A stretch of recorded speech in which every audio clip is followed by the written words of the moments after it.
Alright guys, Pepe-pepper back again. Today we're going to be talking about what we ordered from the Baker Creek Heirloom Seed Company and why. Each year we do like to grow some of our favorites and we like to continually try out new things too.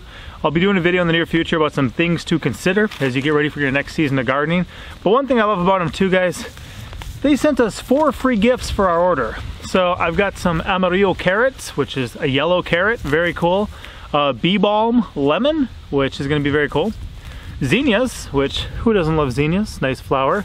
And then cinnamon basil too, which we've never grown before, but now we can for free just because Baker Creek sent them to us as a free gift. So that's our freebies, guys, and a special shout out to Baker Creek. I love those guys. They're not too far from us, so we always get to go visit them, usually a couple times a year.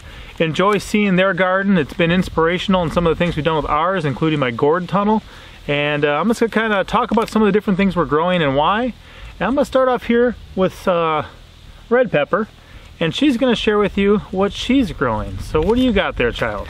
A watermelon. A watermelon, but what's different about this watermelon? It looks like a pumpkin. So it's a royal golden watermelon, and there is a golden midget, a smaller one, but these guys can actually get 10 to 25 pounds, and I mean, it's gonna look like a pumpkin, and when people cut it open, it's gonna be a watermelon. So why did you want to grow that one? Cause I don't know what it tastes like. Don't know what it tastes like. Probably tastes similar to a watermelon, right? Now, do you like watermelons? And then, is it special compared to a regular watermelon? It is. So that's what red pepper is going to be growing this year, and each kid's kind of got their own little project they're going to be tending to. I mean, they help out with everything, but they're each going to have their own little project. So this is what she's going to be working on. Seeing if she can grow it, see how it tastes, see if she can save her own seeds, and then kind of have it be something that our family can enjoy for years to come. So another cool one we've got is this, I think it's Takani, maybe Takane, ruby buckwheat. So we've definitely been wanting to grow some of our own buckwheat, and this one was just a beautiful, you know, red flowering one. You can use it as a grain, you can do different things. My wife makes some really good buckwheat bread, so looking forward to that. And it was just a new one, something we wanted to grow, so we'll see how it does. And then this is the suyo long cucumber.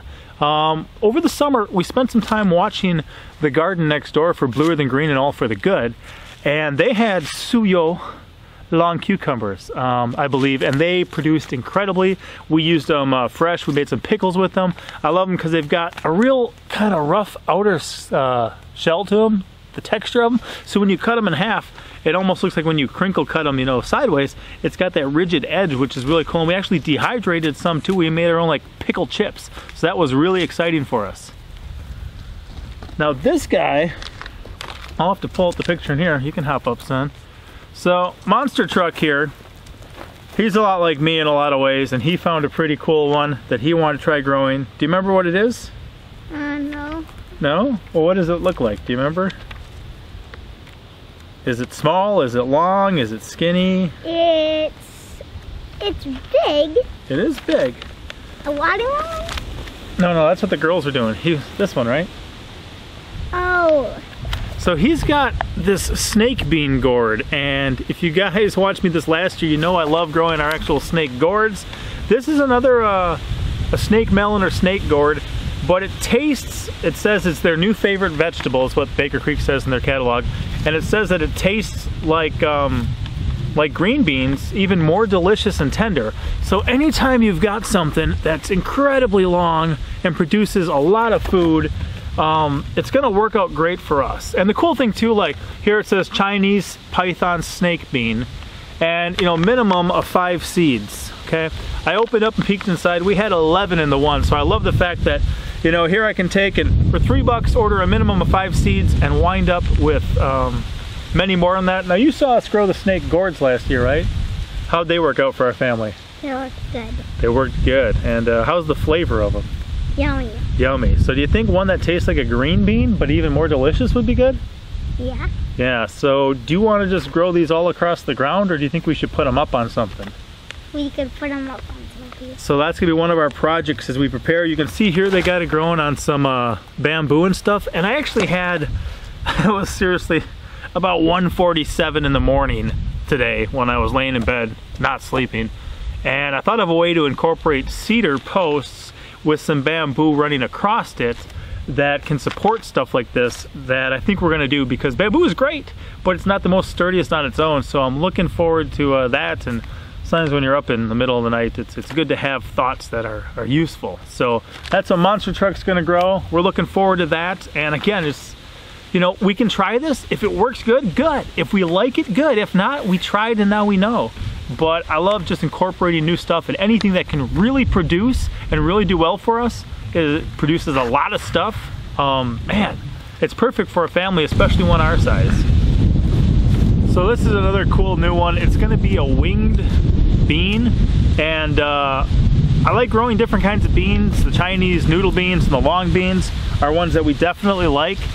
But this winged bean obviously looks crazy, and Mr. Gettle from Baker Creek first encountered them over in Thailand, but they barely would even start flowering by the time the frost came because they're a tropical plant. But these ones are not daylight sensitive, and these ones will actually do it earlier.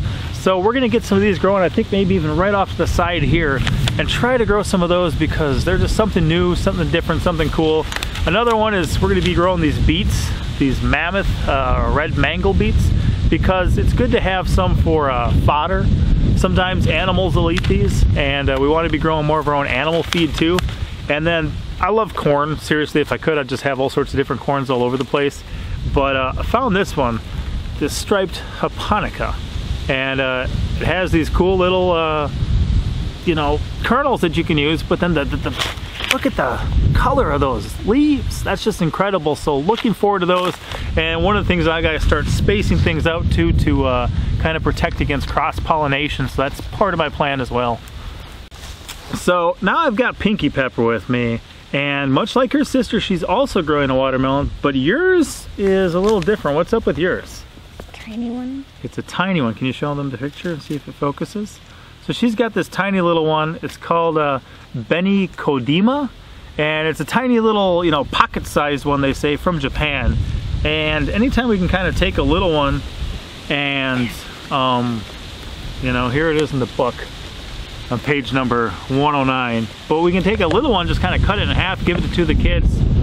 Then you're not storing it in the fridge. You're not going to have a lot of waste. It says one of the earliest maturing of all watermelons, so we could have that real early in the year. And they only go to about 2 or 3 pounds. So why did you pick a little baby watermelon? Because last year we planted watermelons too late and we didn't get any? Well, yeah, and I like watermelons. You do. And this one's a tiny one. So if you grow those well and you grow them to maturity and you're able to enjoy them, what could you do with the seeds? Plant them again. Yeah, save them for the next year. So that's one that Pinkie Pepper got. I also got this white celery because we've kind of tried to grow celery before and didn't do very good, but this is, you know, heat tolerant. It's one of the easiest celeries to grow. I love that. And then if you guys know me too, you know, goji berries. I've got Korean goji berries. Now we've got some of the Chinese ones, which are the ones you normally come across. And I tried growing some of these the other year, but I never got them to grow. But they're the black goji berry, okay? They're these black wolf berries, these black goji berries that I'm really looking forward to. Can't wait to get those growing.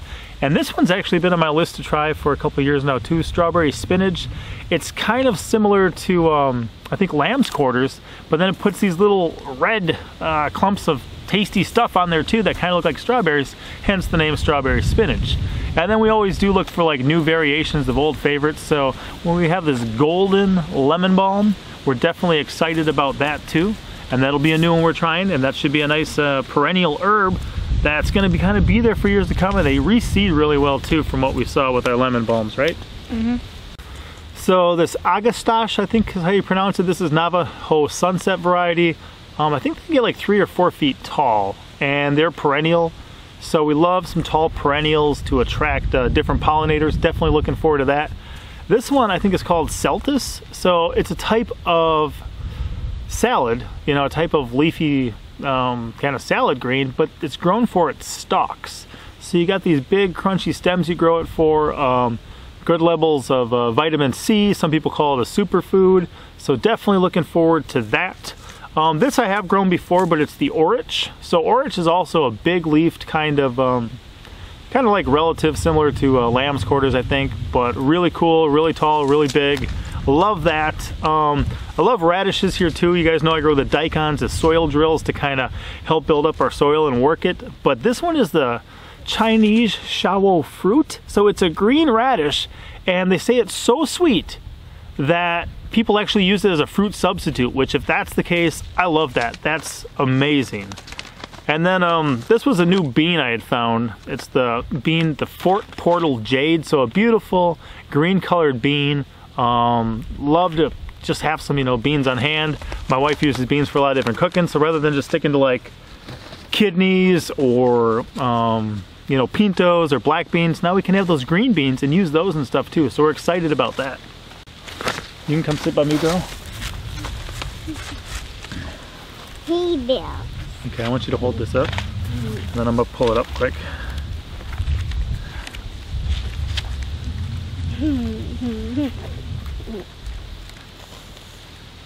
Uh-oh, where did we go? Where did we go? I think it's right around here. Maybe not. Tommy apple. Okay, Sweet Pepper here is growing this Tommy apple golden little cantaloupe. So there's a guy up in Oregon who's been growing these since the 70s, and he's their seed supplier for these as well. And I really I like stuff like that because I mean these all come from like one guy out in Oregon growing them for Baker Creek, and they've got these different people doing different jobs for them, which is really cool too. We actually have been out to the place with the people who grow their arroz con pollo pepper, and that's the only type of pepper they grow there. They make sure it stays true to kind. The wife's originally, I think, from Cuba, and they grow them all for them. So we've been out there before, but I love just trying that. And these guys are just little, tiny, early harvest, and it actually like drops from the vine when they're ready. So a tiny little baby cantaloupe, I think, is awesome and amazing. So we're looking forward to that, right? Yeah. And you think that's gonna be a tasty treat for you? Now this is another little one. This is the Melon Rich Sweetness 132 from the Soviet Union originally. So quarter-pound little tasty fruits. Looking forward to those, and I guess they're productive and kind of produce all season too. That's cool. Now this Job's Tears is a type of crazy grain. People use them for beads. It kind of grows really interesting. I've seen some pictures of it, but we definitely want to try these. It even says here, it's been called by cookbook authors the next cult gluten-free grain and an unusual, versatile, beneficial little weirdo. So looking forward to that. And then the last one that we got from Baker Creek was the red curry squash. So about 5 to 10 pounds, this beautiful winter squash. So we like experimenting with different winter squashes and stuff we're gonna be storing hopefully in our root cellar. And this is one from Japan. It's supposedly smooth, dry, rich, and sweet. It caught my eye. There were some things I liked about it. So we're gonna see how they do. And that's pretty much what we're dealing with for next year. We've got a lot of seeds we're saving ourselves, a lot of different things that we are using, and looking forward to it. So there were a number of ones like this Kahari. You know, look at that. That's amazing. I wish I could grow that melon, but we had to call it quits at some point. I kind of had a restriction on kind of what I was willing to spend at the moment, and we ordered what we could. We definitely got a lot of stuff we're saving on our own and growing on our own, but those are the ones we're getting from Baker Creek this year. If you guys have not checked out Baker Creek, okay, they're in Mansfield, Missouri, which is also going to be real close to the Laura Ingalls Wilder home, where she wrote a lot of Little House on the Prairie books. I actually used to cut the Dollar General store in Mansfield as one of the jobs I've done, but we love heading out there. They've got some a spring planting festival. They've got kind of, I think, the last Sunday of every month. They've got things going all summer, and just a wonderful place to visit. Great place to order seeds from. Really some people who really empower the local family growers with nice GMO-free natural seeds from all over the world, and that's one of the reasons that we really love them. We're looking forward to this next season of growing, and we're getting a lot of stuff ready, aren't we, kids? Yeah. Yeah. So that's that, guys. That's what we ordered from Baker Creek. Let me know if you guys shop Baker Creek. Let me know if you ever have. Check out their website, www.rareseeds.com, and tell me what you like. And if you guys have ordered from there, you know, let us know what you like to grow. Some of our favorites that we grow have come from there. Some of the other favorites that we found are stuff they also sell. So we definitely love them. Definitely can't wait to get back up there. And that's pretty much what we're growing from Baker Creek this year. Pop out. Pop out. Pop out. You guys ever had when you're trying to take a picture and you realize it's on video? Oh. That's what we're doing right now.